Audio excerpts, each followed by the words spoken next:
Monsieur Habib Sy. Chérif, bonsoir à toi également. Merci d'avoir présenté cette édition du 20h sur TFM. Nous poursuivons cette deuxième partie de Soir d'info avec notre invité, le ministre d'État, l'ancien ministre Habib Sy, porte-parole ou président du Parti de l'Espoir et de la Modernité. Monsieur le ministre, bonsoir et merci d'avoir répondu à notre invitation.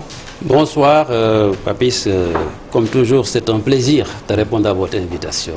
Allez, merci. Et avec Daoud Mim, cette fois-ci, je ne me trompe pas, je ne dis pas Mamadou. C'est son père qui s'appelle Mamadou. Alors, monsieur le ministre, on va aller très vite à l'essentiel. Le temps nous est un peu compté. Le prétexte de l'invitation, c'est à la suite donc, du lancement par le président de la relance à la suite de cette pandémie. Il s'est ouvert à un débat sur la question des inondations et vous vous êtes porté volontaire pour être son co-débatteur. Alors, est-ce que c'est parce que vous avez été aux affaires dans ce secteur ou c'est parce que vous estimez le meilleur Sénégalais qui a le meilleur profil, politiquement parlant ou oppositionnement parlant? J'ai fait même du néologisme pour faire face au président suite à son offre. Je crois que c'est les deux à la fois. Parce que n'oubliez pas que je fus ministre en charge de l'assainissement et de l'hydraulique. Je fus aussi ministre en charge des infrastructures. Et sous le magistère du président Wade, j'ai eu à intervenir en tant que ministre sur la question des inondations. En plus de cela, je crois que l'engagement du président de la République est une excellente chose. Parce que cela va faire respirer davantage la démocratie. Qu'un président de la République accepte de débattre avec des leaders de l'opposition, c'est une excellente chose. Et j'ose espérer qu'il ne va pas reculer, il va le faire. Et nous aurons en ce moment l'occasion de décliner, n'est-ce pas, toute notre vision et notre programme pour les inondations. Alors, c'est le seul cadre où vous êtes en mesure de décliner votre vision, ou si ce n'est pas le cas, d'autres opportunités ou d'autres espaces s'offrent à vous pour parler aux Sénégalais par rapport à cette vision? Oui, bien sûr. Mais aujourd'hui, comme il nous a invités à un débat, j'ai voulu relever aussi le défi pour l'opposition parce que j'ai vu personne réagir. Et Ousmane Sonko également qui se porte volontaire. Ce sera un débat à 3. Il faut l'organiser. Vous êtes ouvert à un débat? Mais absolument, à 3. Alors, avant d'aller dans ce sens, je voulais revenir un peu sur votre personnage à vous. On vous a vu dans un passé très, très récent faire des sorties sur beaucoup d'aspects qui ont fait tiquer les Sénégalais, des sorties qui ont attiré l'attention des Sénégalais sur le référendum, sur la proposition à la candidature de la présidentielle par la première dame. Alors, qu'est-ce qui vous inspire aujourd'hui? C'est une façon nouvelle de faire de l'opposition ou c'est une vente en marketing? Oui, vous avez trouvé la belle expression, une nouvelle opposition. Je crois qu'on a besoin d'une nouvelle opposition au Sénégal.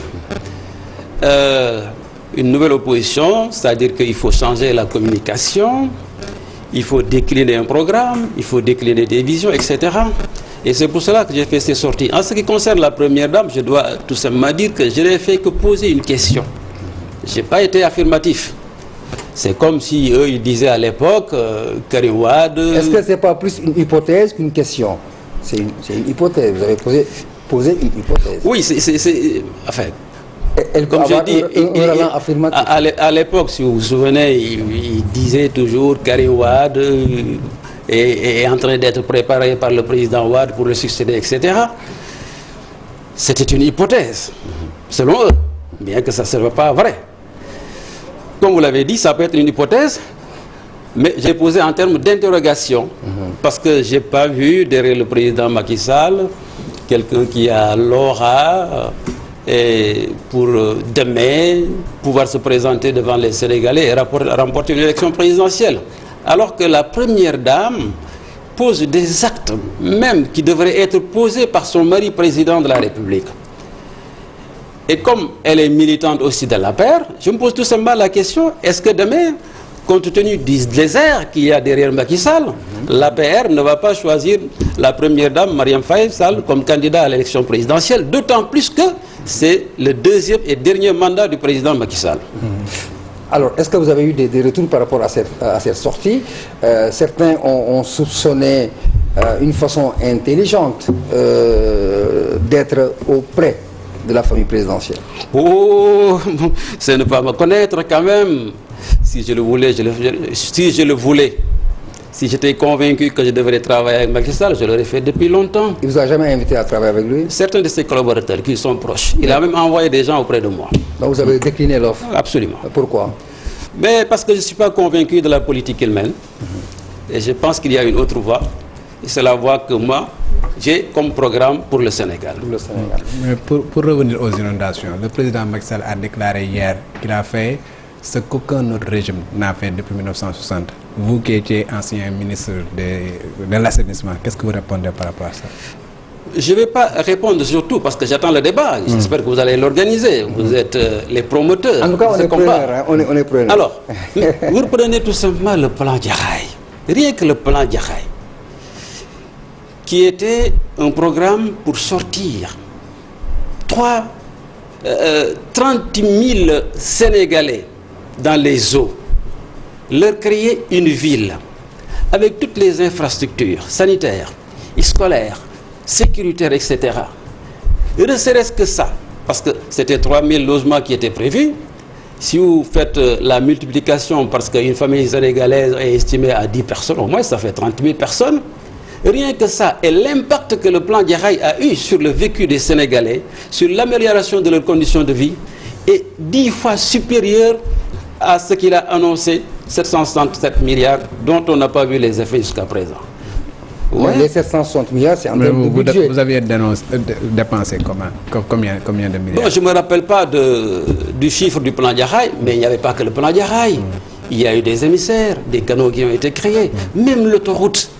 L'autoroute fait partie aussi des infrastructures qui ont été créées pour, n'est-ce pas, venir à bout des inondations. Parce que si vous vous souvenez, le grand problème à l'époque, c'était la traversée de la route nationale numéro 1, RN1. Personne ne pouvait passer. Il a fallu 12 km, n'est-ce pas, d'émissaires pour aller vers la mer. Et ensuite, on a estimé que l'autoroute, sa réalisation aussi, avait permis d'avoir des infrastructures d'assainissement et de lutter contre ces inondations. Mais là, vraiment, j'attends le débat entre le président Macky Sall, Sonko et moi, pour que les Sénégalais... Et on l'espère.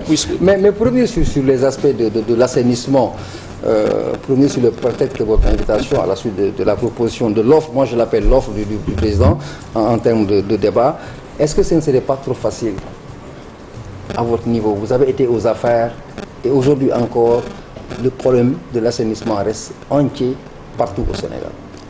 Vous savez, c'est pas parce qu'on n'a pas été aux affaires qu'on n'a rien fait. Lui il dit qu'il a fait 767 milliards jusqu'à présent et on ne voit aucun effet. L'assainissement, c'est très compliqué.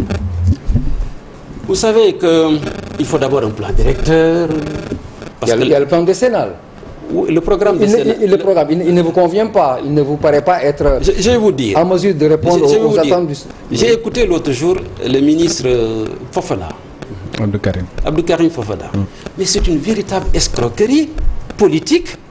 Parce que qu'est-ce qu'il dit? Il dit que les réalisations relatives à l'assainissement du terre font partie du programme décennal du président Macky Sall. Or, si vous vous souvenez, le programme décennal a été annoncé en 2012 et le terre n'a été annoncé qu'en 2015. Comment se fait-il que ce programme qui a été annoncé en 2015, qui n'était même pas imaginé, puisse être intégré dans un programme de 2012? Voilà les arnaques, escroqueries du régime de Macky Sall et que l'opinion publique doit connaître. Voilà. Vous prenez une élection anticipée en 2022, alors que le mandat présidentiel du président se termine en 2024. Pourquoi voulez-vous quand même qu'il écoute son mandat de 5 ans? D'abord parce que c'est lui qui nous avait promis en 2012 qu'il va écourter son mandat, qu'il va réduire de 2 ans, faire 5 ans. Mais ça a été réglé. Oui, ça a été réglé. La promesse est une dette. c'est la parole du président de la République. Maintenant qu'il est à son deuxième et dernier mandat, compte tenu de la situation économique, le pays est en train de s'effondrer sur le plan économique, du fait aussi que, je l'écoute, il est un président fatigué. Si vous constatez même hier, bien qu'il a essayé de réciter les aspects techniques qui lui ont été donnés par ses conseillers, il y a eu, à la fin, à la conclusion, parce qu'il a dit, je vais conclure, je vais tirer les conclusions. Mais il n'a pas tiré de conclusion, le président de la République. Il a dit avant les conclusions, je fais quelques considérations. Il s'est arrêté aux considérations. On ne sait pas qu'est-ce qu'il a conclu lui en tant que président. Vous voulez revenir sur la forme du discours? La forme et le fond du discours aussi. Vous voulez? Malheureusement, on n'a pas suffisamment de temps. Allez-y, un tout petit peu. Parce que ce plan a beaucoup de limites. Ce plan de relance de l'économie. D'abord, au niveau de l'agriculture. Je suis heureux d'entendre le président dire hier que une organisation internationale lui aurait dit qu'il n'y a pas suffisamment d'investissement dans l'agriculture. Mais moi, je le dis depuis 2003, parce que c'est moi qui ai proposé à Maputo que 10% des budgets des États africains soient consacrés à l'agriculture. Est-ce que vous l'avez respecté sous le magistère du président Wade? Attendez. C'est important. Est-ce que vous l'avez respecté sous le magistère du président Wade? Attendez. Je l'ai dit en 2003. Et vous avez, à l'époque, moi, quand je le disais, c'est en termes d'investissement, pas le budget général de l'agriculture. Et vous avez vu que, quand bien même à l'époque, nous avions atteint, en ce qui concerne le budget général, les 10%, ce n'était pas suffisant. Parce que l'agriculture, c'est l'argent. Il ne faut pas se tromper, il faut mettre beaucoup d'argent. Pour moi, quand le budget du Sénégal est de 4 000 milliards de dollars de francs CFA, les 400 milliards doivent aller à l'agriculture. Mais qu'est-ce qu'il fait, lui, le président Macky Sall? Il dit qu'il met 40 milliards. Après, il 20 milliards. Ça représente quoi? 3, et quelques % du budget. Vous ne pouvez pas faire de l'agriculture avec ça. Et le plan de relance qu'il a mis sur place, qu'est-ce qui va se passer? C'est 0,3% du budget économique qui est constitué par les grandes entreprises qui vont continuer de bénéficier d'investissements publics du Sénégal, alors que les petites et moyennes entreprises, qui sont en général des entreprises sénégalaises et qui constituent 95 à 99% de tissu économique, ne vont particulièrement pas en bénéficier. Pourquoi? Pourquoi? Allez-y, oui. Parce que il y a une sorte d'organisation qui ne veut pas s'adapter à la réalité économique et culturelle du Sénégal. Quelqu'un qui est à Sandaga, n'est-ce pas, qui emploie son jeune frère, son fils, pour qu'il puisse bénéficier de prêts bancaires, vous lui demandez un état financier. Ce n'est pas possible quand même. Il faudrait que l'organisation bancaire, le mode de financement de l'économie, particulièrement pour les petites et moyennes entreprises, puisse s'adapter à ces réalités. Ça, c'est un. Deux, qu'est-ce qui va se passer encore? Du point de vue même, parce que c'est très court, la santé, qui est la principale question. Moi, je voudrais qu'on s'arrête un peu sur l'agriculture. Allez-y. Elle me semble être essentielle et je voudrais vous relancer par rapport à la cohérence même de la proposition faite par le président par rapport à ce dossier, c'est-à-dire au regard du contexte. Au regard du contexte mondial, au sortir de la pandémie, on n'est pas encore sorti de la pandémie, on vit peut-être, on l'espère, les derniers moments, mais est-ce que ce n'est pas rationnel qu'il se soit suffi à ce niveau, tout simplement? Je ne pense pas. D'ailleurs, je voudrais poser une question au ministre de l'économie. Parce que hier, il a dit que l'agriculture participe pour 19 et 10% à la formation du produit intérieur brut. Bon. Des fois, on dit que c'est 16%, 18%, etc. Je ne sais pas où il a pris ce chiffre de 9 à 10%. Qu'est-ce qui va se passer? Le président de la République a des limites dans sa compréhension de l'agriculture. Pourquoi je le dis? Il ne sait pas qu'en faisant des investissements costauds dans la vallée pour le riz, les paysans de la vallée ou les agriculteurs, ils préfèrent souvent se consacrer à l'oignon, à la pomme de terre, à la patate douce. Pourquoi? Vous savez, un hectare de riz, combien ça vous rapporte? 300 000 francs. Et quand vous cultivez un hectare d'oignon, cela peut vous rapporter jusqu'à 4, voire 7 millions. Et les paysans profitent des investissements pour le riz, pour faire d'autres spéculations, financer le riz. Ensuite... Mais est-ce que cela peut constituer, monsieur le ministre, un prétexte, étant entendu que le riz reste la denrée la plus importante en termes de consommation pour nous, le Sénégal? Est-ce que cela doit... Moi, président de la République, j'aurais réfléchi sur une autre alternative. Est-ce qu'on doit continuer à faire des investissements massifs pour le riz? Et est-ce qu'on ne devrait pas voir une diversification plus poussée dans la vallée? Vous parlez de changer les habitudes alimentaires des Sénégalais ou du Sénégal? Parce que je parle économie. Ok, allez-y. Parce que vous savez, en matière d'agriculture, des fois, il peut être plus difficile de vendre que de produire. Or, en matière de vente, maraîchage, etc., l'horticulture, le Sénégal a déjà un marché bien huilé en Europe. Si nous développons l'horticulture dans la vallée, les 200 milliards que nous pouvons estimer et économiser, n'est-ce pas, en mettant fin à l'importation du riz, on peut gagner plus pour l'économie nationale parce qu'on va avoir des devises étrangères. Mais monsieur le ministre, monsieur le ministre, vous étiez aux affaires de 2000 à 2012. Pourquoi ce que vous dites là, vous n'avez pas réalisé? Je dis souvent que vous savez, un ministre c'est quoi? C'est un ouvrier politique. C'est le président de la République qui définit la politique de la nation. Vous exécutez. Moi j'étais ouvrier politique, maintenant je veux devenir architecte politique. C'est-à-dire définir une politique pour mon seul Sénégal. Avec l'expérience, le recul, j'ai mieux compris ce qu'il faut faire pour notre pays. Okay. Voilà. Alors, ce qui va se passer, l'arachide. Vous savez combien gagne un paysan à l'hectare d'arachide? Le paysan moyen. Un hectare d'arachide pour un paysan moyen, ça lui rapporte 800 kg à la tonne, à l'hectare. 800 kg à l'hectare. Il fait en moyenne un investissement de 50 000 francs. Si vous multipliez les 800 kg par 210, etc., moins les 50 000 qu'il a investis, il se retrouve avec 118 000 francs. C'est une catastrophe. C'est une catastrophe. Et ça n'a pas commencé aujourd'hui, monsieur le ministre. Oui, je sais. Je vous ai dit que moi, je veux devenir... Ça, c'est l'architecte qui parle maintenant, ce n'est plus l'ouvrier. C'est l'architecte qui parle. On vous le concède. On comprend et ce qui va se passer, je ne sais même pas comment le montant qui est prévu pour l'agriculture, mais ça, c'est une catastrophe. C'est-à-dire qu'avec un hectare d'arachide, c'est à peine que vous pouvez avoir quelques kilos, quelques sacs de riz. Donc, si le président ne réfléchit pas pour que au moins on puisse porter le kilogramme d'arachide à 500 francs, et c'est faisable. Je sais que c'est faisable parce que j'étais ministre de l'Agriculture. Les conditions de vie des paysans vont continuer à se détériorer. Alors qu'on va enrichir, comme je l'ai dit, les grandes entreprises. Hier, j'ai écouté le directeur de l'APIX qui se disait, il était tout à fait content, en disant que bon, les investissements directs étrangers ont progressé de 76%, mais il a oublié de dire que c'est à cause du pétrole et du gaz. Ce n'est pas dû à l'amélioration, n'est-ce pas, comme on l'a dit, de l'environnement des affaires du Sénégal. Mais ces propos sont exacts.